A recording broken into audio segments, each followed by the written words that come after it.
Hello everyone, আসসালামু আলাইকুম। আপনারা স্ক্রিনে একটি স্ট্রাকচার দেখতে পাচ্ছেন। আপনারা দেখতে পাচ্ছেন ইয়েস এবং সো, এই স্ট্রাকচারটি। তো এই স্ট্রাকচারটি দিয়ে আজকে আমরা অসংখ্য কোয়েশ্চেনের আনসার দেওয়া শিখব আইএলটিএস স্পিকিং এর জন্য। তো আমরা প্রথম প্রশ্নটি পড়ি। এখানে বলা হয়েছে, ডু ইউ এনজয়, আপনি কি উপভোগ করেন ওয়াচিং মুভিজ, মুভি দেখতে, ওয়াই, কেন করেন? তো স্ট্রাকচারটি অনুযায়ী প্রথমেই এখানে আমরা বলেছি ইয়েস, ইয়েসের পর সাবজেক্ট এবং ভার্ব, মানে ছোট একটা রেসপন্স, ইয়েস আই ডু, হ্যাঁ আমি মুভি উপভোগ করি। তারপর আমাকে হয় রিজন অথবা এক্সপ্লেনেশন দিতে হবে। তাহলে রিজন দেওয়া হয়েছে ডু এর পরের পার্টে। They provide a great escape from daily routine, তারা একটা চমৎকার পরিত্রাণ প্রদান করে বা মুক্তি প্রদান করে দৈনন্দিন রুটিন থেকে। খুব ভালো শব্দগুচ্ছ হলো প্রোভাইড আস্কেপ, মুক্তি প্রদান করা বা পরিত্রাণ প্রদান করা। এটাকে আমরা অন্য সব আনসারে ব্যবহার করব।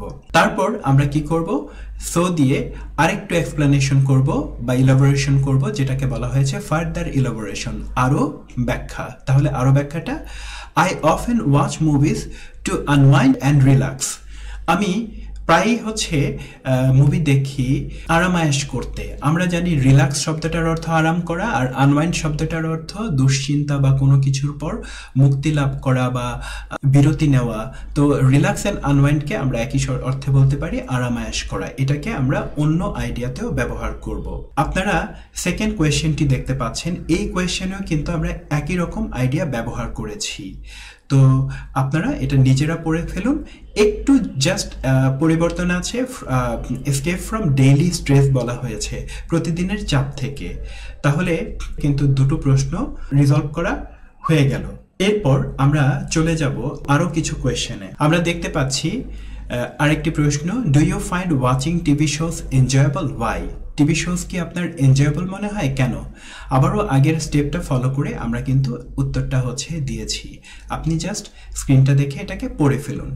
আমি পরের কোয়েশ্চেনটা একটু পড়ছি। এখানে বলা হয়েছে, do you enjoy listening to music, why? আপনি কি মিউজিক শোনাটাকে উপভোগ করেন? এখানে বলা হয়েছে, yes I do, it provides a great escape from daily stress, হ্যাঁ আমি করি, এটা চমৎকার পরিত্রাণ প্রদান করে প্রতিদিনের চাপ থেকে। So I often listen to music to unwind and relax, তাই আমি প্রতিদিনই গান শুনি আরাম করতে এবং বিরতি নিতে। এখানে কিন্তু আমি অনেকগুলো প্রশ্ন এই একই ফরম্যাট, অর্থাৎ ইয়েস সো এই স্ট্রাকচার দিয়ে রিজলভ করেছি। প্রথমত ছোট একটা রেসপন্স, ইয়েস আই ডু, তারপর আমি কি করেছি, রিজন বা এক্সপ্লেনেশন দিয়েছি, এবং ফাইনালি আরও সো দিয়ে ফার্দার ইলাবোরেশন বা এক্সপ্লেনেশন দিয়েছি। তো আমাদের 4টি কোয়েশ্চেন কিন্তু রিজলভ হয়ে গেল। তো আরও কিছু কোয়েশ্চেন দেখা যাক। তো এই পেজটা যদি আমরা করি, আমাদের হয়ে যাবে টোটাল 6টি কোয়েশ্চেন। তো আমরা আর্ট গ্যালারি নিয়ে একটু পড়ি। প্রথমটা আপনারা নিজেরা করবেন। Do you enjoy visiting art galleries, Y?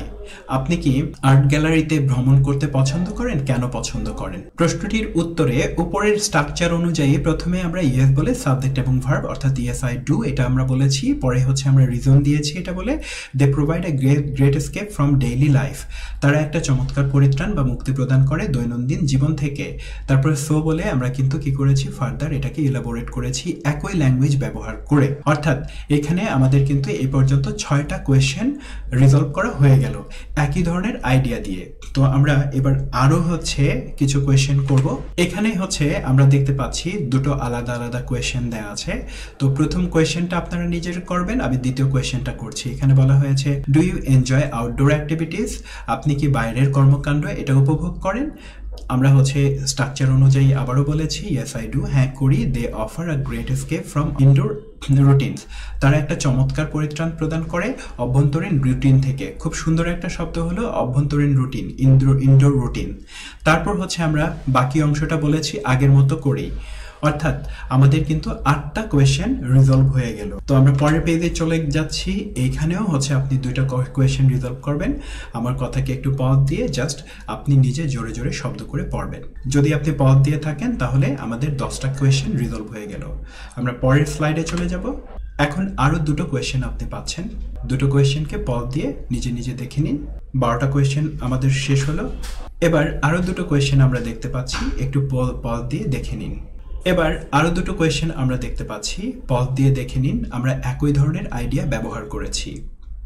আরো দুটো কোয়েশ্চেন আপনাদের জন্য দিলাম, আপনারা একটু পজ দিয়ে দেখে নিন এবং এটাকে ব্যবহার করুন।